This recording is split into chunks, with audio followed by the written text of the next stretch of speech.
Ngayon, pag-uusapan naman natin ang high school. So, bilang Zoomer, wala kaming senior high school. Hindi namin na-experience yun. Kayong mga not, Kaming mga not. May senior high school kami kasi second batch kami ng senior high school. so, ano ba yung ano yung naramdaman mo nung magsi-senior high school ka na? Sige, doon muna tayo sa naramdaman mo na magsi-senior high school ka na. Ako kasi sa atin dito, tayong magkakapatid, ako yung pinakaunang nag-senior high school. Kasi ako tinatanong ko dati yung pangalawa namin kapatid, ano bang feeling ng college? Mahirap ba yan? Iba ba yan sa high school? Kasi wala talagang idea. Tapos ang sasagot niya sa akin lagi, oo, mahirap. Eh ako, parang hindi yun yung sagot na hinahanap ko. Ano gusto mo sabihin? Madali? Yung parang detailed ba? Paano naging mahirap? Oo. Kasi pag sinabing mahirap, anong klaseng hirap? Poor. Kaya medyo ko. Kaya nung na ako, nung senior high na ako, ang sabi kasi nila parang college na daw yun. Sino sila? Sisihin mo sila? Yung sabi sa balita. Uh-huh.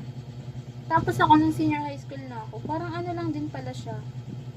High school na mas pinahirap. Pero kung hirap ng college at senior high school, mas nahirap yung college Para sa'yo. or baka dahil nasa pandemic kami nun. Nung first week or first month mo ng senior high school, ano nararamdaman mo? I mean, bago ka pala mag-senior high school, graduating ka ng fourth year, ano nararamdaman mo? Na magsi-senior high ka na. Na sa ating mga kapatid, ikaw pa lang yung magiging senior high. Kasi kami, hindi naman kami nag-senior high. Ako nung panahon na yun, parang go with the flow lang ako kasi hindi naman ako pwede mag-jump sa college. Pero ako ang ano ko nun, na parang nasasayang yung panahon. Kasi imbis na college na ako, umaano pa, another 2 years, parang nahabaan ako sa na senior high. Sa panahon. Tsaka yung inaaral, parang mas pinahirap ko. Lalo pa yung strand ko noon, APM. Ikaw, palagay mo, nakatulong sa'yo yung senior high nung nag-college ka na? Nakatulong sana siya. Sana. Nasa ibang daan kasi ako eh. Yun ang mali ka dun eh. Kasi Nagbagong daan ka kasi. yung high school kasi ako, junior high school tsaka senior high school, nasa business administration yung yung forte ko noon. Ay, for them. Tapos nung nag-college ako, napunta ako sa education, ng Tokwa, kaya parang lumihis siya.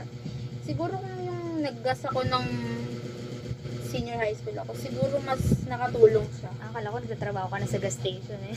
Kaya totoo yung sinasabi nila na kapag nasa senior high ka, piliin mo yung strand na ipupursue mo sa college. Kaya pala siya naka-category kung STEM ka, kung gas ka, Kung flower ka, kung trump ka. Hindi pala yun dahil bet mo lang kasi walang mat dito, bet mo kasi pang matalinong strand, hindi. So, dapat pala, senior high parang alam mo na kung ano iti-take mo sa college. Oo. Parang ano siya, ang tawag dun, starting point mo, kung ano ba talaga yung gusto mong ano. So, palagi mo maswerte kayong mga not na nag-senior high kayo. May senior high kayo. Siguro para sa akin ngayon, parang ang comment ko sa senior high, parang ano lang siya, ubos oras. Sayang. Dahil, Kasi tingnan mo ngayon, ang mga kumpanya, ang hinahanap talaga, 4-year graduate. Isang ano lang naman yung tumatanggap ng at least high school eh. ano?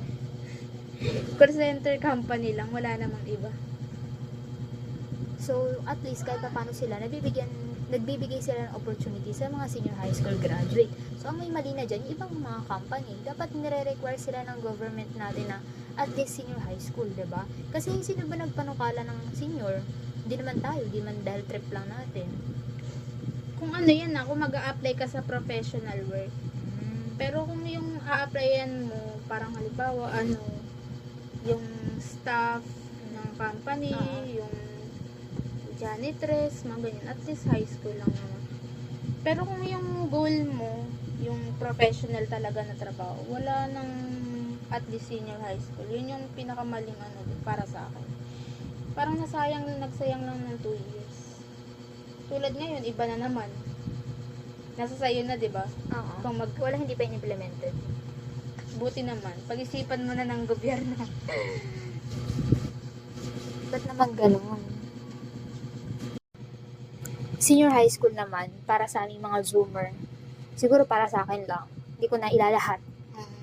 Nung high school kasi kami, 4th year, yun yung nagkakabalita na magkakaroon na ng senior high school. Tapos, puro bali-balita lang na i-implement na, ganun-ganyan, ano ba yung mangyayari, panibagong 2 years.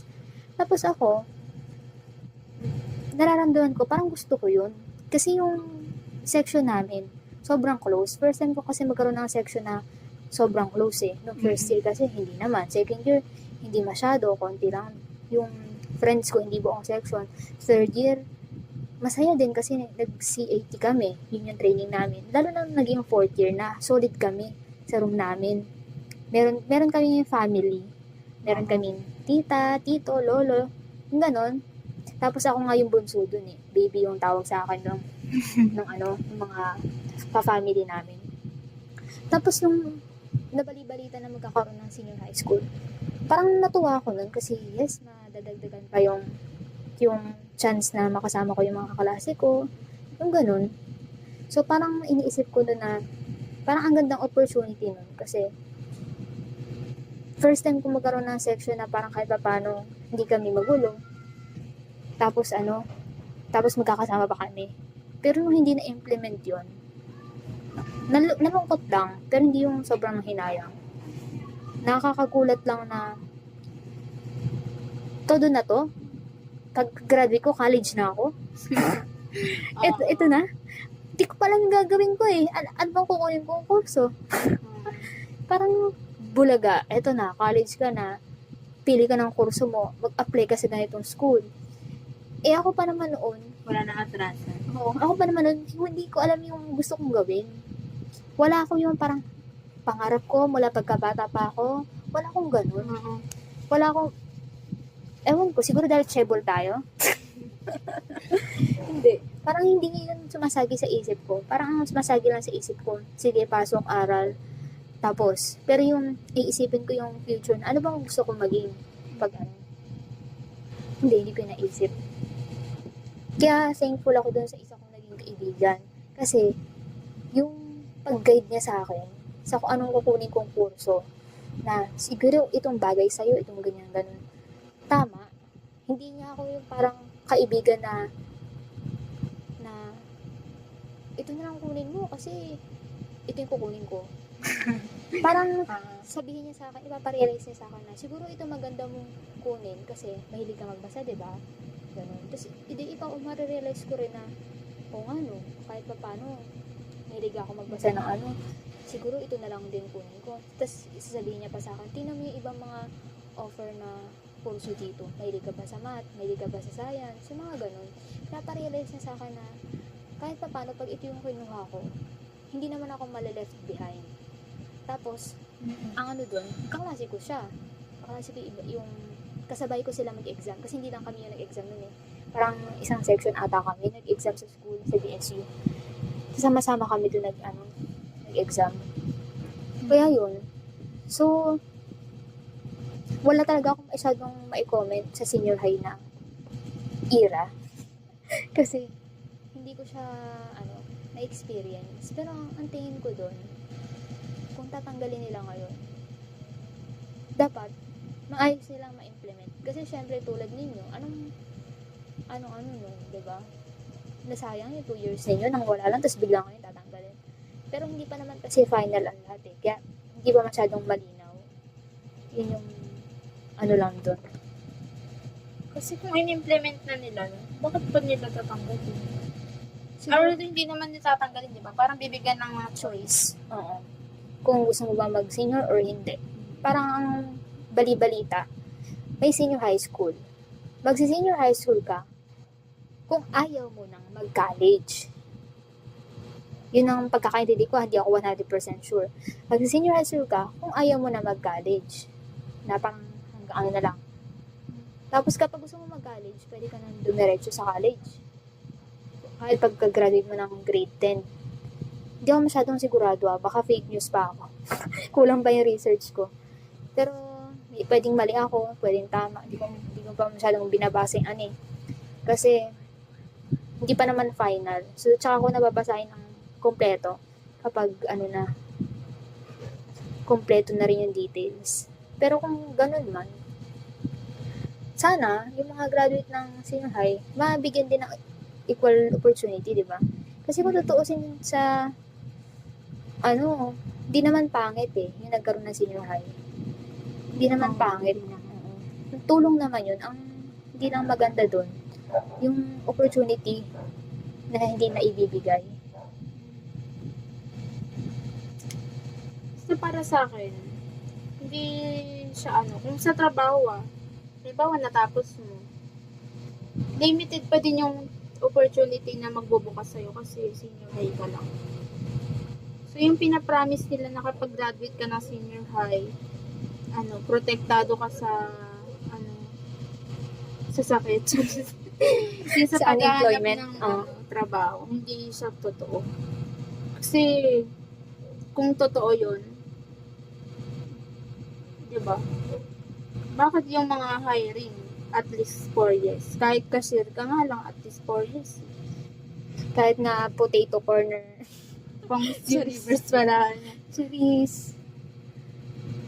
Yan yung para sa akin ang kinapangitan ng Kaya tsaka parang nagano lang sila na kapag nag-senior high ka, kapag nang ibang bansa ka, mas ka, May opportunity, may laban. Pero sa sariling bansa, wala kang palag. Ganun ba yun? Ganun ba ibig sabihin? Tsaka hindi na rin naubra yung sa lalo na kapag halimbawa, naghanap ka ng trabaho sa mga BPO companies, tapos senior high school pa lang. Hindi rin, imposible din. Kasi sinasabi nila basic English daw. Pero pagdating mo doon, hindi basic English ang hanap nila. Advance? Nasa initial interview ka pa lang, baka gusto mo lang umuwi. Basta yung hindi lang... Baka kasi mataas ang standard nila sa basic ng mga Filipino pagdating sa English pokining. Marami na din akong na ganyan na need. Kahit basic English na at least high school. Pero pag nandun ka na, kung high school graduate ka, panghihinaan ka ng loob. Kung hindi ka masyadong Hindi ka masyadong basic. Kaya kailangan galingan mo pa din kahit high school graduate ka. Kasi hindi naman totoong basic English lang. Dapat with accent, ganun ba? Basta kung kaya mong fake mo lang. So, yun ang point of view ng isang nag-senior high school para sa akin. Makakatulong siya kung nasa tamang strand. Pero kung nasa maling strand ka, Dumayang sayang sa lang. tamang daan. Kasi Ako, naman, feel ko na sayang. sa bagay, kasi depende rin sa mga school eh. Kung ang offer nilang strand, hindi naman yung aalign sa strand na gusto mo, may choice ka ba? Di ba may ibang school, konti lang yung strand na offer? Tapos niya, de-dissolve pa po. Kaya hindi rin ang pinakamagagandang strand lang nasa malalaking school eh. Paano kung di mo afford sa kahit na public, syempre mamamasahe ka. Tsaka ako din, halimbawa, na ko sa business ad, di ba parang, ang ko nun, more on accountancy. Kaya kung, parang mas mahal pa ata ang mag-aral nun. Accountancy? Oo, wala naman accountancy na malapit dito sa atin eh. Malayo. Meron sa bandang Fairview. Kaso private school yun. Diba, hindi rin, kung impulso ko yun. Kaya gamitin mo na lang yung galing mo sa accountancy pag nag-business tayo. Yes. Shout out nga pala sa business namin. Konti na lang, malapit na. Kaya nga eh. Ako, kahit hindi na ako kahit hindi ko i-pursue yung career ko as a career woman. Ay, Kahit family business ang i-pursue ko, okay. yung business naman, career pa rin naman yun. Hindi, yung career, yung gusto, yung career kasi na ano, yung parang, Professional, ibig mong sabihin. Kahit hindi ka na maging, kahit di mo na i-pursue yung professional track mo, mm, kung kaya ko naman palaguin yung sarili ko sa sariling ano ka kasi, magtanim ka para paluguin ka. parang mas ano ko pa yun. Mas pipiliin mo. Siguro nasa ano na rin natin yung pagiging business-minded. Kasi naalala ko dati, nung high school ako, speaking of high school, di ba, syempre kahit paano pumapasok tayo sa school, kompleto naman yung gamit natin, di ba, hindi man tayo napapabayaan. May papel, may ballpen, tapos yung papel ko nga dati, natatandaan ko, bukod-bukod pa yung pad nun ng 1/2 crosswise, lengthwise, oo, ganun. Tapos, syempre, uso sa high school yung hingi-hingi, ganun. Naiinis ako nun, nung grade 8 ako nung second year, grade 8 ngayon ko ngayon. Yung mga klase ko hingi ng hingi, ganun. Tapos pag hindi ka namigay, parang sobrang damot mo. Ako wala akong pakialam, hindi talaga ako namimigay ng ano kasi mauubos. Tapos parang feeling ko mapapagalitan ako kapag naubos agad ng parang 1 week pa lang. Ang dami nga nun, di ba? Tapos hindi nakikita yun ng teacher ko na sa math. Kaya medyo favorite ko yun kasi yung nagbigay sa akin ng idea. Sabi niya, kung gusto niyo mahingi ng manghingi, bumili kayo. Piso isa. Ganun siya. Ginanon niya. Bili daw sila sa akin piso isa kasi daw, binili daw yun ng magulang ko para sa akin, hindi naman para sa kanila. So, yung teacher namin na yun, medyo nakakatakot yun kasi ang lakas ng boses niya. E di yung mga klase ko, hindi na nang hingi, bumibili na, piso isa. Isang pirasong papel. Oo. Kaya yun, doon ko na-realize na, wow, pwede palang pagkakitaan yung yung mga gamit-gamit, gano'n-gano'n. Hanggang sa, kung ano-ano nang dinadala ko nun. Meron mga gamot, yung mga gano'n. Nung field trip namin, natatandaan ko, hindi ako sanay sa aircon kahit chebol tayo. Hindi ko nagugustuhan yung amoy ng aircon na bus. Kaya pinapadalhan ako nun ni mama ng gamot lagi sa pagkahilo para hindi ako magsuka. Tapos yung pag meron kaming mga kaklase na nahihilo or nasusuka, ganun. Ano yun? Sasabihin ko, may gamot ako dito. Ay, sige nga. Pwede manghingi. Ganun. Ko, bilhin nyo. Kapal na mukha. Later ko lang na-realize na, ay, ang mukha kong palang pera nun. May sakit na nga yung kaklase ko. Bebentahan ko pa. Pero, wala lang. Siguro yun yung dahilan kung bakit ako naging alipin ng salapi. Ako din, yung high school na ako. Yung mga tinda-tinda natin, dinadala ko din sa hanggang sa nagdi-negosyo na tayo nun, may pa-banana, may kamote chips na, yung nagluluto tayo lagi, so binibenta ko. So, hindi na tayo chebol nun. Kasi nagbebenta na tayo. Ganun ba yun? Pero ako, hindi ako nagbebenta, nagdala ko sa school. Sa mga ano ko lang. Sa room lang, sa classmate. Ngayon, bawal na yan Binagbabawal. Oo, kasi halimbawa, sumakat yung tiyan ng kaklase. Tapos sabihin, ano bang kinain mo at saan ka ba kumain sa school? Masisisi yung school. Na bakit may binenta kayong nakasama ng tiyan ng estudyante. Pag sinabi ng school na, ay, hindi sa amin yan, di namin binenta yan. Tapos malaman na sa kaklase. Responsibilidad pa rin ng school. Bakit pinapayagan nyo magbenta yung, estudyante? Pwedeng makadelikado. Ganun. Kaya nga dati, pag may mga handaan na magpapakain ka sa school, ganun. Hindi pwede yung, yung hindi branded. Halimbawa, kung magpapakain ka, ipa-Jollibee mo. Para pag sumakat yung tiyan, kasalanan ni Jollibee. Ganun. Speaking of Jollibee, may Jollibee pa rin sa rin. Wala na, panis na yun. So, yun ang natin, ang point of view natin as senior high school graduate. And senior high school jumper. Jumper, tumalon pala. Hindi. Ano man tawag sa mga hindi nakapag senior high school? Oldies? Old curriculum? So, kayo ba, mga senior high school dyan, tingin nyo ba, nakatulong ba sa inyo yung pag nyo ng senior high, pag take nyo, or parang katulad nyo lang din ako na napunta sa maling strand? Bakit ka kasi dumaan sa tamang daan? So yun, kung meron man nakikinig dito ng mga grade 10 or magi-grade 10 pa lang, pagdesisyonan nyo na habang maaga pa, ano ba talaga yung gusto kong i-course sa college? Hindi sa pinagmamadali namin kayo mag-isip, pero pagtapos na makinig, alam nyo na. Kasi Kung ano- yung kurso mo din sa college, dapat napag-isipan mo din. Hindi yung dito ako sa kurso na to kasi nandito yung kaibigan ko. Kasi pag nakagraduate ka na sa isang course, dun mo na malalaman yung ano eh. Of course. Hala, bakit ito yung tinapos ko? Hindi pala ito yung kailangan ng gobyerno. Ayan na, dyan ka na Hala, masisimulang bakit ako mabaliw. nag-artista? Hindi pala to kailangan ng gobyerno, ganon? Oo, doon pala nagtulak na lang ako ng doon. Joke lang. Yung mga ganon. Kaya, yun din yung isa sa ano ko eh. Yung regrets ko eh.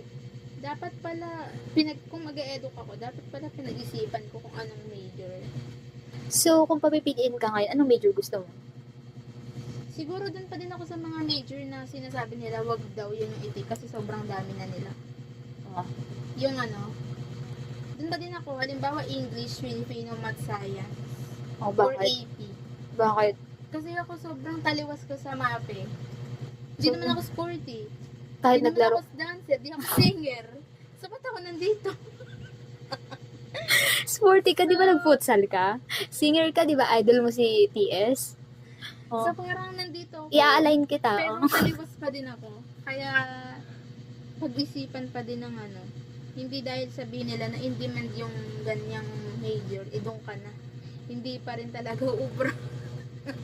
Paubrahin mo, total nandyan ka na, di ba? So, ang gagawin mo, papaubrahin mo na yan. Yeah, kailangan, dahil nandito na tayo, kailangan natin pagsikapan gawin yung best pa. Hindi pa dito natatapos dahil graduate. Kaya yung mga grade 10 pa lang dyan, ngayon pa lang, isipin nyo na kung gusto nyo mag-nursing or engineering, dapat alam nyo na kung nasang strand dapat kayo. Yung mga eduk naman, huwag kayong hihiwalay ng landas, at nasa gas kayo or nasa UMS. Dapat align. Pag nag-STEM naman, tapos mag-edu ka ng major in math, siguro pwede naman yun, no? STEM, math. Oo, yung math kasi ng STEM, ano eh, hindi katulad ng math ng ABM. Kaya ano, oo, siguro STEM yung kunin nyo kung ano, mga math major kaya. Huwag kayong mag-ABM. Hindi porket maraming number sa ABM, pang math major na sila. So, sinisiraan mo ba ang ABM? Hindi, iba lang yung math nila eh. About business talaga eh. So, Hindi ko nga nagamit yung mga knowledge ko dun eh. Wala tong nag-edu ka? Oo, hindi ko nagamit. Ano ba mga mas niyo ngayong edu? General math, yung modern world ng math. Oh, hindi ba yung tinakal yung ABM? Ang math kasi ng ABM parang plus minus eh. Ah, bakit? Hindi Kasi nag-divide? ano eh, hindi siya XY na mga ano eh. Hindi siya ganong math eh. Parang ano lang. Pang business talaga na math. Business math. Tsaka ayun, yung sa mga NCNC, yung siguro mas ano yung kasi skill talaga. Mas gusto mong i-promote? Oo. Sa bagay, kasi dito sa bansa natin, maganda rin na may skills ka, di ba? Mm-mm. Kasi pag may skills ka, pwede ka magtayo ng negosyo. Negosyo equals pera. Sarili mo Pero- pa. Hindi ka wala kang boss o wala kang ano. Unlike na sa corporate world. Nasagot mo na ba yung tanong na kapag ikaw, gusto mo pa ba dumaan? Kung nga, nasabi mo gusto mo. Sinabi ko ba? Kasi gusto mo ma-extend yung ano, Oo, nung panahon na yun. Nung ako ay high school. school. Gusto kong na-experience sana. Pero ngayon na matanda na ako, nakagraduate na ako, Hindi na. parang hindi na, oo. Kahit na nung graduating ako ng college, kaka-18 ko pa lang. Ay, 18 na ba ako? Basta, parang, oo, tama. Nag-college ako, ano lang ako eh, 16, 17, parang ganun. Kaya parang, litong-lito pa ako na, talaga ba? College na Talaga ako? ba? Seryoso na to? Oo, 16, parang ganun na, Oo. 16. Tapos hindi pero ngayon, kung isipin ko, sa bagay, okay, di napabilis din yung ano ko, yung pagtapos ko sa pag-aaral. Kasi hindi naman ako yung parang estudyanteng aral na aral. gusto ko lang ma-experience kasi gusto ko yung mga taong kasama. Pero yung sabihin na aral, gusto kong ma-extend yung pag-aaral, hindi. So, speaking of pag-aaral, ano yung maipapayo mo as panganay and as a nakagraduate na sa mga nakikinig nating estudyante? Huwag natin sabihin teacher ka, baka sabihin nila teacher. Sorry, hindi natin sabihin, graduate ka, baka sabihin nila, teacher ka. Ano ba Ano maipapayo? yung maipapayo mo sa mga nakikinig nating kabataan? Mag-aral. Siyempre, bukod sa mag-aral, ano yung mga life hacks mo dyan? Life hacks. Siguro, di ko pa to alam dati. Pag pre-test, ibig sabihin nun, malalaman mo na yung mga ile-lesson. So, pwede kang mag-advance, advance study. Kung ano yung lumabas sa pre-test? Capable ka naman, may pang-research ka, ganun. Kasi, sa tutuusin, kung tutuusin lang, yung pag-aaral namin, dati, Generation Zoomer, ang hirap na exam namin. Hindi ako nung laging pasado or exam namin, fill in the blanks. Putik puro blanco. Ano yung sasagot ko dun, di ba? Kung bawal na yun ngayon Oo, multiple choice na ngayon. Kaya nga, sobrang ko na dati. Ano ba yan? Kahit anong pag-aaral gawin ko, pagdating ko kahit ako ng papel, blanco din yung utak ko. As in, ganun. Kaya ngayon, mag-review kahit pa paano may masasagot ka. Wala ganun naman. Siguro pinapractice kasi pag nag-professional exam ka, wala naman fill in the blanks doon. So, pinapractice na ngayon na ganun yung gawin. Kaya kahit pa paano, maswerte sila. Kasi pag nagbasa sila at least 2 times, pag nag-exam, may sasagot na yun kahit pa paano. Kaya hindi ko maano kung ano mga life hacks, study hacks na ibibigay ko. Kasi ako nga, noon, nung nag-aaral ako, kahit anong klaseng siguro, nag-inaral ko na to. Pagdating sa exam, nga pa rin eh. Anong may papayo ko nun? Siguro ako din ganyan. Hanapin mo na lang yung technique na gagana sa'yo. At saka, Kasi iba-iba naman tayo ng At saka isa pa pala, surround yourself with the correct people. Ayun. Kasi kahit pa sabihin na aral, pero yung nakasurround sa yung people is parang mga linta. Hindi naman sa'yo parang hindi ka binibigyan ng opportunity mag-grow as a person. Ang ginagawa sa'yo parang competition, ganun. Ikaw din yung mahihirapan. Hindi healthy yung parang pinaka magiging study habit mo o high school life mo. Siguro, nasa nakakano po pa. Parang kung gusto mo ng masayang high school life or senior high school life, ang gawin mo na lang, i-enjoy mo kasama yung mga taong palagay mong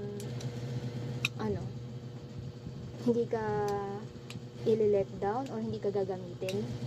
Kasi may mga ganun na kaya ka kinaibigan for competition para bantayan yung kilos at galaw mo. Pero ako kasi wala akong ganun kasi hindi mo lang matalino. Sino may kipag-kaibigan sa'yo? Sino may kipag-kaibigan sa taong botlog, no? Oo, may mga ganun. Ikaw, May dahilan. tapos kapag pag exam tas mangopya, hindi ka nagpa-kopya, FO na. Ako wala akong ganun Kasi una sa lahat, wala silang makokopya. Kasi botlog din ako. Baka nga lumalayo pa sila sa akin kasi isipin nila ako yung mangungopya Ganun lang. Ano naman yung mapapayo mo sa mga yung mga estudyante nga ayaw na lang pumasok kasi yung hirap na sila, ayaw na lang nilang ipagpatuloy. Paano sila nahirapan? Financially or sa pag-aaral mismo? Oo, yung mga ganyan, mga problems na siguro iisipin mo ano ba yung goal mo? Ano ba yung gusto mong mangyari sa iyo? Kapag ba ginawa mong huminto, ginawa mong mag-stop sa pag-aaral, magagawa mo ba yung goal mo? Kung magagawa mo yung goal mo, kahit nag-stop ka sa pag-aaral, why not? Kasi hindi naman lahat sa pag-aaral Kita mo si Mark Zuckerberg, diba? Nag-stop siya, hindi naman niya natapos, pero successful siya kasi nakafocus siya sa goal. Focus lang dapat sa goal. Sino yan? Si Rendon, no?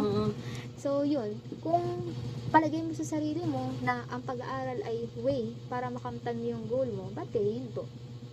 Diba? So, depende sa sitwasyon. Kung chebol ka naman, kaya mo namang magtayo ng business kahit na hindi ka nag-aral, edi huwag ka na mag-aral. Ganun lang kasimple yun.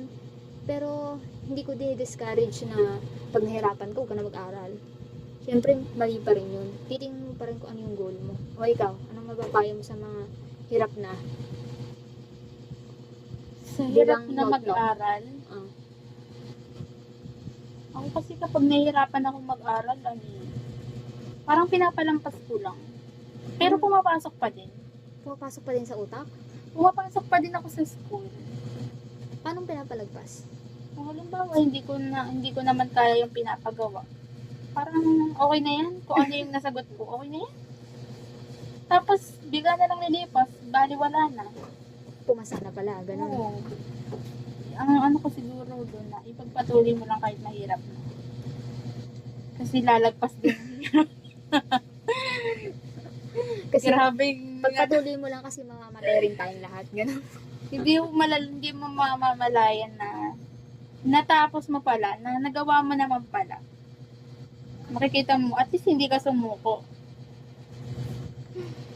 Yung parang ano, kung nag-work ka man habang nag-aaral, namnamin mo lang yung yung pagod.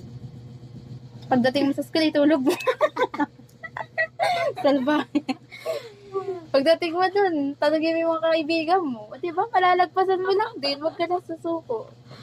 Advice. Pumasok ka lang kasi may baon. O diba? Tama yun, tama. Ay, nako. Huwag niyong gayahin. Bakit di ka naman nag-work nung nag-aaral ka? Oo, hindi nga. Ano yun, pandemic na, nasa bahay lang, walang work. Ay, nako. Ayun ang ating next Ano? ayun ang ating magiging next na pag-uusapan. Ano yung mga realization mo? Nung pandemic. Oo, kasi syempre tayo yung mga survivor. Ay, chicken survivor. Zombie yun. Naka-survive. Oh, realization mo nung pandemic. Yan ang ating susunod na pag-uusapan. Ano ba yung mga na-realize mo? Ano yung way of thinking mo What? nung wala pang pandemic at saka nung nakaligtas ka sa pandemic? Versus nung pandemic.